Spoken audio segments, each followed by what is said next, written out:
எத்தனை பேர் இதை எடுத்து எனக்கு இப்ப தேவைன்னு சொல்லி குடிப்பீங்க? யாருமே குடிக்க மாட்டோம். ஏன் குடிக்க மாட்டோம்? ஏன்னா இது குடிக்க தகுதி உள்ளது அல்ல. அப்ப இதை நம்ம என்ன பண்ணணும்? இதை நாம வெளியேற்ற வேண்டும். எப்படி வெளியேற்றுவது? இப்ப நான் இதை வெளியேற்றிடுவேன் அப்படின்னு சொன்னா இது வெறுமையாய் மாறிடும், காலியா மாறிடும். காலியா மாத்த கூடாது.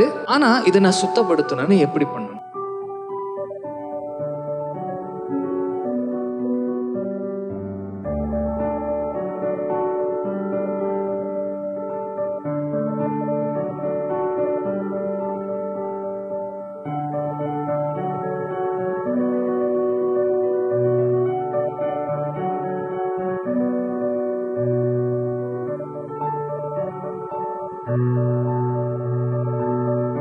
பரவாயில்ல, இதுல இருக்கிற பார்ட்டிகிள்ஸை பாருங்க, இது கீழே அடங்கிடுச்சு.